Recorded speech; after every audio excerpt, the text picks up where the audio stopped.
අයිබෝන් වර සුදු දෙනාට මේ කලින් වීඩියෝ එක කිව්වා මේ බෝඩ් ගැන වලට හැඳින්වීමක් කරනවා කියලා. මේ බෆල් වලට සාමාන්‍යයෙන් යොදා ගන්න බෆල් වලට යොදා ගන්න බෝඩ් කීපයක් තමයි මේ අද අපි මේ කතා කරන්න බලාපොරොත්තු වෙන්නේ. අපිට මේ අපේ මාතෘකාව බෆල් නිසා. ඉතින් මේ මෙතන තියෙනවා ඉතින් බෝඩ් වල කීපයක් සහ මේ බෝඩ් එක පාරිසරික සාධක නිසා ඒ වගේ ස්ට්‍රක්චර් එක ව්‍යුහය වෙනස් වෙන බෝඩ් වර්ගත් ඔයාලට ගෙනල්ලා තියෙනවා. මේ තියෙන්නේ එහෙම බෝඩ්. මම මේ එක තැනකට විතරක් ફોකස් කරලා ගන්න වීඩියෝ විතර ඔයාලට වීඩියෝයේ එක පොයින්ට් එක පොයින්ට් එක බලාගත්තොත් එතකොට ඔයාලට හරියටම ඒ කියන තැන මොකක්ද කියලා බෝඩ් එකෙන් අඳුර ගන්න පුළුවන් වීඩියෝ එකේ. ඒ නිසා මම මේ එක බෝඩ් එකක් මේ කැමරාවට ගෙනල්ලා පෙන්නන. එතකොට වෙන වෙනම මොකක්ද මේ බෝඩ් කතන්දරය කියන දේ ඔයාලට පැහැදිලි කරගන්න පුළුවන්. චිප් බෝඩ් එක කියන්නේ මේක, MDF එක කියන්නේ green MDF එක කියන්නේ මේක, plywood කියන්නේ මේක කියන කාරණේ. ප්‍රසිද්ධම බෝඩ් එකක් තමයි ලෝකේ තියෙන මේ චිප් බෝඩ් එක. මේක තමයි මේ චිප් බෝඩ් එක කියලා කියන්නේ. මේක සාමාන්‍යයෙන් මේ ව්‍යුහේ බැලුවොත් එහෙනම් සාමාන්‍යයෙන් ලොකු ලී කුඩ්ඩක් සාමාන්‍යයෙන් අනිත් සාමාන්‍ය මේ MDF එකට වැඩිය මේක බලපුවහම මේ පැත්තකින් ව්‍යුහයේ මේ ලොකු කුඩ්ඩ. එතකොට මේකේ සාමාන්‍යයෙන් හීනි කුඩ්ඩක් මේ යාලා මේ බෝඩ් එක හදන වෙලාවේ යාලා කරලා තියෙන්නේ. දෙපැත්තට විතරයි හීනි කුඩ්ඩ පාවිච්චි කරලා තියෙන්නේ. මැදට සම්පූර්ණයෙන්ම යාලා පාවිච්චි කරලා තියෙන්නේ ටිකක් මහත වැඩි ලී කුඩ්ඩක්. එතකොට අපි ඒක සාමාන්‍ය මේක චිප් බෝඩ් එක විදිහට තමයි සාමාන්‍යයෙන් අපි අඳුරගන්නේ. ඉතලා මම බෝඩ් ටික අඳුරගන්නේ. මේ තියෙන MDF එකක්. මේකේ තියෙන ඉතාමත්ම සීන් කුඩ්ඩක්. මේකේ සාමාන්‍යයෙන් මේ MDF එක අපි ෂාප් එකට කපා ගන්න ඕන තැන්, හැඩතල, එතකොට රවුටර් කරගන්න ඕන වගේ තැන් වලින් ඉතාමත් පහසුවෙන් කරගන්න පුළුවන් බෝඩ් එකක්. වැඩ කරන්න පහසු බෝඩ් එකක් තමයි MDF. මේ තියෙන ප්ලයිවුඩ් එකක්. මේ ප්ලයිවුඩ් බෝඩ් එකක්. මේ තියෙන්නේ මැරින් ප්ලයිවුඩ් එකක්.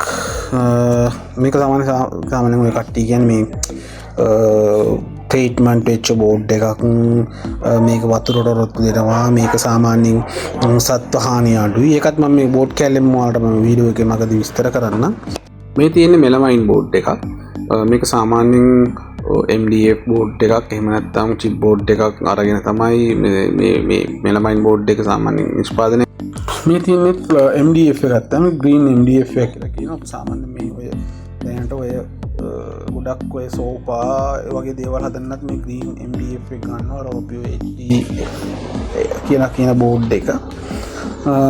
එතකොට තමයි මේ දැනට අපි බෆල් මේ ශේෂ්ත්‍රයේ මේ වෙනකොට සාමාන්‍ය ලංකාවේ පාවිච්චි වෙන බෝඩ් වර්ග ටික. එතකොට සාමාන්‍යයෙන් මම කියන්නම් මේ චිප් බෝඩ් එකක් සාමාන්‍යයෙන් නිෂ්පාදනය වෙන්නේ කොහොමද? මේකක් සාමාන්‍යයෙන් නිෂ්පාදනය කරන්නේ යාලා සාමාන්‍යයෙන් ලී කුඩුත් එක්ක මෙයාලා සාමාන්‍යයෙන් වැක්ස් එකයි ඊළඟට ඔය යූරියා ෆෝමැල්ඩිහයිඩ් වගේ කෙමිකල් පාවිච්චි කරලා පල්ප් එකක් වගේ හදලා මෙයාලා මේක බෝඩ් එක හදන මැෂින් වල සාමාන්‍යයෙන් ලොකු උෂ්ණත්වයකට රත් කරනවා. ලොකු උෂ්ණත්වයකට රත් කරනකොට මේ එකේ තියෙන වැක්ස් එකයි ඔය ග්ලූ කියන්නේ යාලා ලී කුඩ්ඩත් එක්ක අනපු කෙමිකල් අධික උෂ්ණත්වයට රත් මේ දිය වෙලා මේ ලී කුඩ්ඩත් එක්ක ලොකු ඝනකමක් ලොකු ශක්තියක් හදා ගන්නවා. ඒක තමයි මේ චිප් බෝඩ් එකේ තියෙන කියන්නේ නිෂ්පාදන ක්‍රියාවලියේ සිදු කරන ක්‍රමය. එතකොට මේ චිප් බෝඩ් එකට යාලා එතනදිත් කරන්නේ මේ යාලා වෙන වෙනම කැටගරයිස් කරගන්නවා මේ හීන් මේ කුඩ්ඩ ඊට පස්සේ මහත කුඩ්ඩ ඔහොම කියලා. ඊට පස්සේ යාලා මහත කුඩ්ඩ මැදට එන්න යාලා සෙටප් කරලා මේ දෙපැත්තට හීන් කුඩ්ඩක් තමයි මේ යාලා ආදේශ කරලා තියෙන්නේ. මේක ටිකක් රළුයි. මෙහෙම අල්ලනකොට සිනිඳු ගතියක් එහෙම නෑ මේ චිප් බෝඩ් එකේ.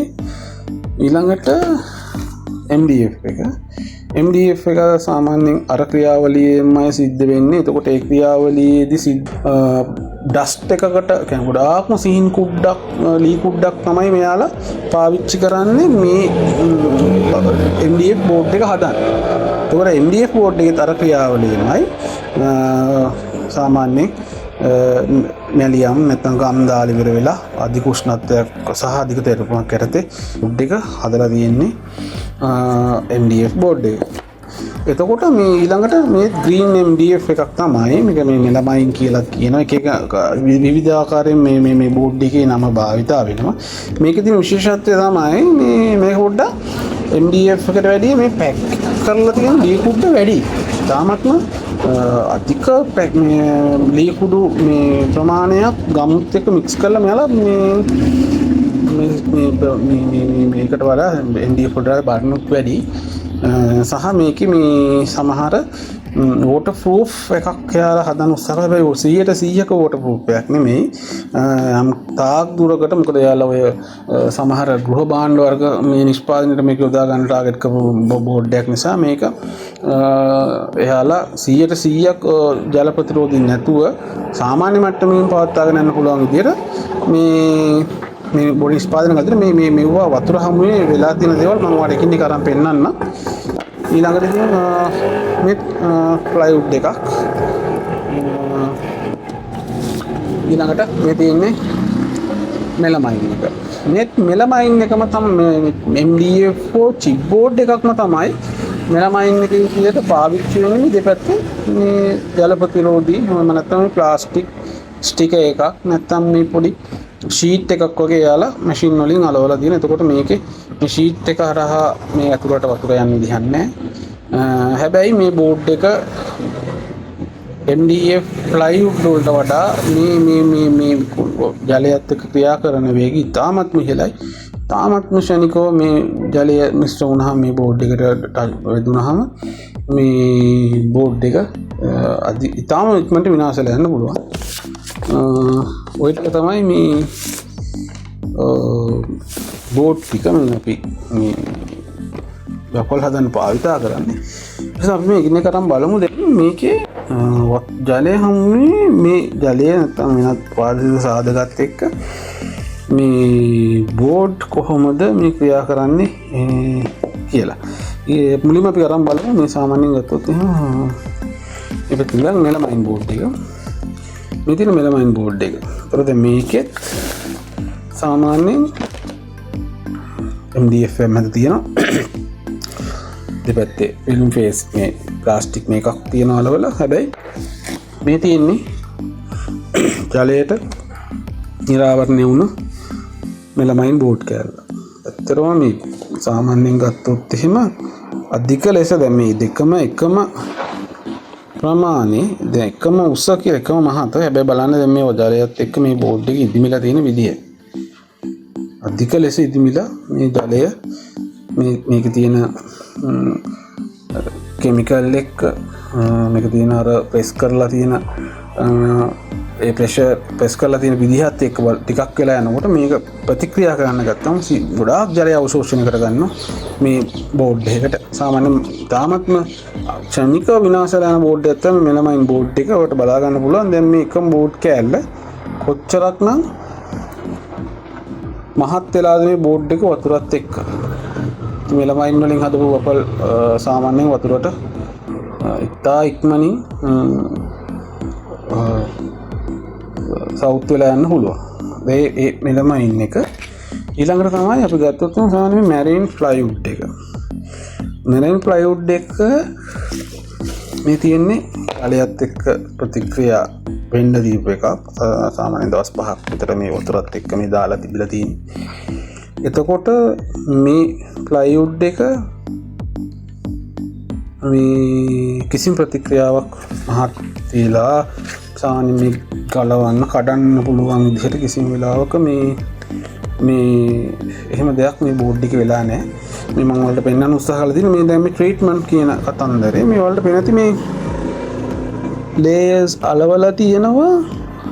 අලවලා තියෙන තැන් වලින් මේ නිල් පාට වගේ පොඩි අමුතු කලර් එකක් තියෙනවා මේ තියෙන මේ.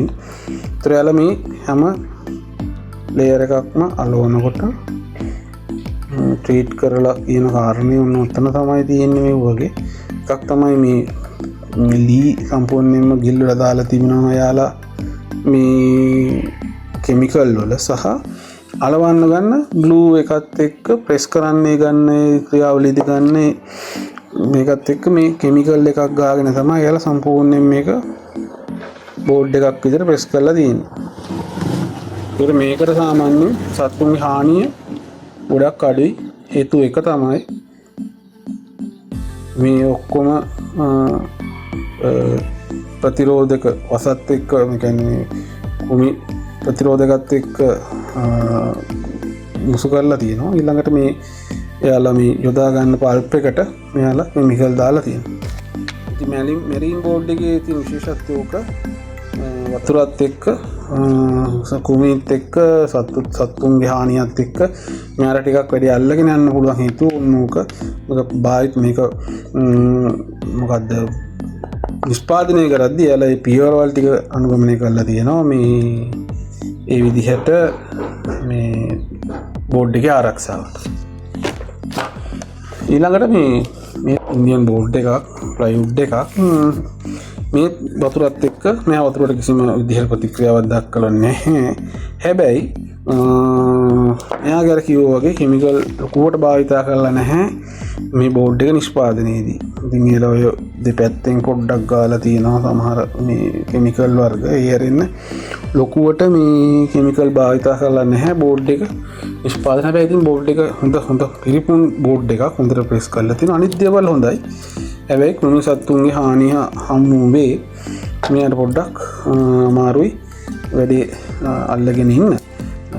ඒක නිසා ඉතින් අපි බබල් නිෂ්පාදනය කරන අවස්ථාවේදී අපි මෙයාට දව ආරක්ෂක වර්ග ටිකක් වැඩිපුර යොදා ගත්තොත් මෙයා සාමාන්‍යයෙන් කාලයක් පාවිච්චි කරගන්න පුළුවන්.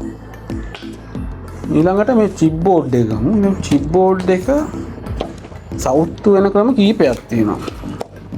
මේ තියෙන චිප් බෝඩ් සවුත්තු වෙන ක්‍රම කීපයක්.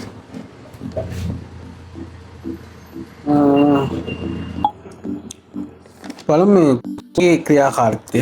මේ තියෙන්නේ වතුරට සාමාන්‍යයෙන් කිසිම විදිහට මේ නිරාවරණය නොවුන චිප් බෝඩ් එකක්. මේ තියෙන්නේ වතුරට නිරාවරණය වුණු චිප් බෝඩ් එකක්. වතුරේ තිබිලා මේකෙත් ඔයාලට පේනවා ඉතින්. මේ තියෙන්නේ සාමාන්‍යයෙන් පේනවනේ එකම බෝඩ් එක අධික ලෙස ඉදිමිලා තියෙන වතුරට නිරාවරණය වුණාට පස්සේ. හැබැයි සමහර බෝඩ් තියෙනවා ලොකුවට ඉදිමෙන්නේ නැහැ. මේ වතුරට ඔරොත්තු දෙන ගමන් හැබැයි මේ බෝඩ් එකේ හයිය නැති වෙනවා. බෝඩ් එක හයිය නැහැ. මේක ඉතා ඉක්මනින් කැඩිලා යනවා වතුරට මිශ්‍ර වුණාට පස්සේ. ඒක ක්‍රමයක්. මේක සාමාන්‍යයෙන් අපිට පේන සමහරු කියන බබල් කියනකොට එළිය හොඳට තියෙන කිසිම දෙයක් වෙලා නැහැ. මේ ඉදිමෙන එහෙම නැහැ. ඒක හැබැයි මේක ඉදිමෙන් නැතුවත් මෙන්න මේ විදිහට චිප් බෝඩ් එක සවුත් වෙලා යනවා වතුර සහ වෙනත් පාරිසරික සාධක නිසා. මේ තියෙන්නේ වතුරට අහු වුණ බෝඩ් එක. මේක ඉදිමෙන ටයිප් එකක්. මේක ඉදිමෙන අධික ලෙස ඉදිමෙන චිප් බෝඩ් එක. සාමාන්‍යයෙන් මේ සවුත් වෙලා යනවා මේ ඉදිමිලා. එතකොට මේ බෝඩ් එකත් මෙන්න මේ බෝඩ් එක ගත්තොත් මේ බෝඩ් එක ඒ විදිහමයි වතුරට අහු වෙලත් මුකුත් විදිහට ක්‍රියාකාරී වෙලා නැහැ. හැබැයි මෙන්න මේ බෝඩ් එකට මේ වේයොන් හානි කරන්න උත්සාහ කළා තියෙනවා. මොකද මේ වතුරට අහු වුණාට පස්සේ වේයට හානි කරන්න ලේසි මේ බෝඩ් එකට. මොකද මේ වතුරත් එක්ක මේක තියෙන අධික බන්ධන ගතිය කැඩිලා ගියාම වේයට මේක තියෙන යම්කිසි ආහාරයට ගන්න කොටසක් ආහාරයට ගන්න පුළුවන් වෙනවා අර බන්ධන ලිහිල් වීම නිසා. ඉතින් මේ වීඩියෝ එකේ ඊටු ටික ඇත්තටම මේ සවුන්ඩ් එක මේ අවුල් ගිහිල්ලා මේ වීඩියෝ එකේදී දැන් මට මේ ටික ඩබින් කරන්න වෙලා තියෙනවා. චර ගණන් ගන්න එපා. දැන් මට සම්පූර්ණ කරුණු ටිකම මේ ඩබින් එකේදී කියන්න අමාරු වෙනවා. මේ මට හුරු නැති නිසා ඒත් ඔයාලට පුළුවන් විදිහට තේරුම් කරලා දෙන්න උත්සාහ කරන්න. දැන් මේ චිප් බෝඩ් එකේ ඔය විදිහට එක පැත්තක් වතුරට අහු වුණාම ඔය වේයොන්ගේ ක්‍රියාකාරීත්වය සිද්ධ වෙන විදිහ තමයි ඔය. ඊළඟට අපි බලමු මේ මොකද්ද MDF වගේ බෝඩ් එකකට කරන්න පුළුවන් මේ සිද්ධ වෙන කාරණේ මොකක්ද කියලා. දැන්ති මේ තියන්නේ MDF බෝඩ් එකක් දැන් ඔය වතුරට අහුවිච්ච බෝඩ් එකක් සහ සාමාන්‍ය බෝඩ් එකක් තමයි දැන් මේ තියෙන්නේ. එතකොට දවල්ට බලාගන්න පුළුවන් කොච්චරක් දුරට වතුරත් එක්ක මේ බෝඩ් එක ප්‍රතික්‍රියා කරලා තියෙනවද කියලා. එතකොට සාමාන්‍ය සාමාන්‍ය තත්ත්වයේ තියෙනවට වඩා වතුරත් එක්ක එයා රියැක්ට් කරපුවාම ඇත්තටම ඒ වගේ තියෙන ඉතාම බන්ධන ගතිය සම්පූර්ණයෙන්ම අඩු වෙලා යනවා. එතකොට සම්පූර්ණයෙන්ම ඔය අතින් මේ විදිහට ගලවන්න පුළුවන් මට්ටමට පත් වෙනවා සාමාන්‍යයෙන් ඔය MDF වගේ බෝඩ්. ඒ වගේම ඉතින් MDF වලින් අදපු බබල් එකක් වතුරට අහුනොත් ඉතින් ඇත්තටම එතනින් එහාට සවුන්ඩ්ස් ඔක්කොම වෙනස් වෙනවා බබල් එකේ. මේ බෝඩ් එකත් මෙලමයින් බෝඩ් එකක් චිප් බෝඩ් එකේ විනියර් එකක් කලවලා තියෙනවා. ඒකත් ඉදිමිලා නැහැ හැබැයි වතුරට අහු වෙලා ඒක තියෙන ශක්තිමත් භාවය අඩුලා තියෙනවා බන්ධන ලිහිලා තියෙනවා. එතකොටත් බෝඩ් එක ඩැමේජ් බෝඩ් එකක් විතර තමයි අපිට සලකන්නේ.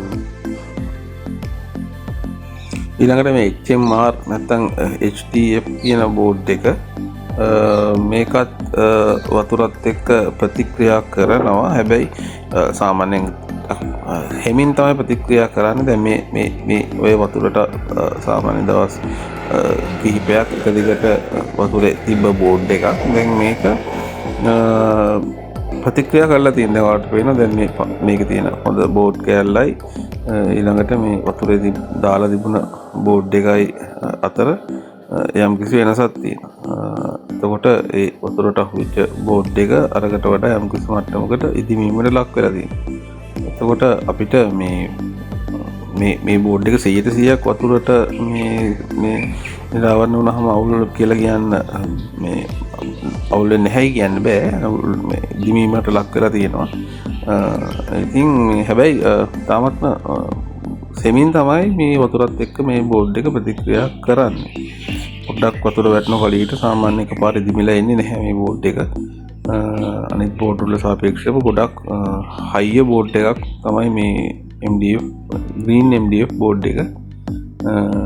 ඒක තමයි ඔය කියන්නේ වතුරට දෙන water proof කියලා කිව්වත් යම් කිසි කාලයක එක දිගට වතුරත් එක්ක ප්‍රතික්‍රියා කිරීමට ලක් වුණොත් බෝඩ් එක අනිවාර්යයෙන්ම සාමාන්‍ය මට්ටමට වඩා ඉදිමීමට ලක් වෙනවා.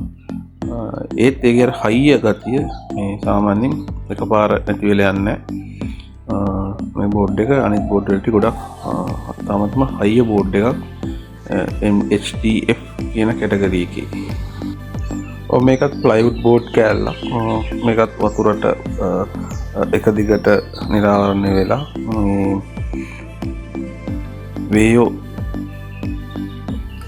වේයන්ගේ හානියට සිද්ධ වෙච්ච බෝඩ් කෑල්ලක්. මේක වෙන්නෙත් එහෙම. දැන් මේක සාමාන්‍යයෙන් හොඳට වියලි තැන්වල තියෙනකොට වේයොන්ට මේකට හානි කරන්න ටිකක් අපහසුයි. හැබැයි මේක මේ වතුරට නිරාවරණය වෙලා තිබුණොත් වේයට පුළුවන් වෙනවා වතුරත් එක්ක සම්බන්ධ වෙලා මේ බෝඩ් එකේ තියෙන ආහාරයට ගන්නවා. අපි කියන සාමාන්‍ය සුක්‍රෝස් වගේ දේවල් තියෙනවා නම් ඒව ආහාරයට ගන්න යම් කිසි කොටසක් මේ වතුරත් එක්ක භාවිතා කරලා ඌට බෝඩ් එකට හානි කරන්න පුළුවන්. දැන් මේ කියන්නේ මේ වතුර තිබ්බ බෝඩ් එකක්. දැන් මේක වතුරේ තියලා මෙහෙම මේක වේලුණාම යථා තත්ත්වයටපත් වෙනවා. හැබැයි මේකට වේයක් සම්බන්ධ වෙලා වේයාගේ හානියට ලක් වුණොත් එහෙම වේයට පුළුවන් මේ බෝඩ් එක හානි කරන්න මේ වතුරත් එක්ක මේ බෝඩ් එක ප්‍රතික්‍රියා කරලා තියෙන නිසා. ඉතින් ඔය ටික තමයි ඔයාලට ඇත්තටම කියන්න අවශ්‍යතාවය තිබුණේ. මේ ලංකාවේ සුලභව භාවිතා කරන ස්පීකර් බොක්සස් නැත්නම් බබල් බොක්ස් සඳහා භාවිතා කරන බෝඩ් වර්ග ගැන. මේක ඇත්තටම මේ ලොකු විද්‍යාත්මක විශ්ලේෂණයක් නෙමෙයි. මේක මේ සරලව පැහැදිලි කිරීමක්. ඔයාලට බෝඩ් එකක් තෝරා ගැනීමට යම්කිසි අවබෝධයක් නැත්නම් මේ දේෙන් ඇත්තටම ඔයාලට පොඩි අවබෝධයක් ගන්න තමයි මේ වීඩියෝ එක කරේ. නැතුව ලොකු විද්‍යාත්මකව සංකීර්ණ ක්‍රියාවලියක් කතා කරන්නේ නෙමෙයි. ඉතින් ඒක තමයි අපි බලාපොරොත්තු වෙන්නේ මේ ලංකාවේ සුලභව ඔය භාවිතා වන බබල් සඳහා භාවිතා කරන බෝඩ් ගැන අවබෝධයක් ලබා දෙන්න තමයි අපේ ප්‍රධාන අරමුණ උනේ. ඒ වගේ මේ තව පැහැදිලි කිරීමක් කරන්න ඕනේ. මේ මෙතන තියෙනවා මේ එකෝ බෝඩ් කෑල්ලක්. මේක තමයි එකෝ බෝඩ් එක. නැත්නම් PVC බෝඩ් එක කියලා කියනවා. දැන් මේක සාමාන්‍යයෙන් එතන බබල් සඳහා භාවිත කරන්නේ නැහැ. මේකෙත් ඔයාලට මේ බෝඩ් එක මොකක්ද? දැන් අපි කියන එකෝ බෝඩ් එක PVC බෝඩ් එක එහෙම කියලා කියනවා සාමාන්‍යයෙන්. මේක ඇත්තටම නිර්මාණය කරලා තියෙන ලී උඩු සම්බන්ධ කරලා නෙමෙයි. මේකේ ප්ලාස්ටික් මිශ්‍රණයක් වගේ තමයි තියෙන්නේ. ඉතින් මේකත් අඳුර ගන්න ඕවා තියෙන්නේ එකෝ බෝඩ් එකක්. නැත්නම් PVC බෝඩ් එකක්. සාමාන්‍ය ෆර්නිචර් සඳහා භාවිත කරනවා.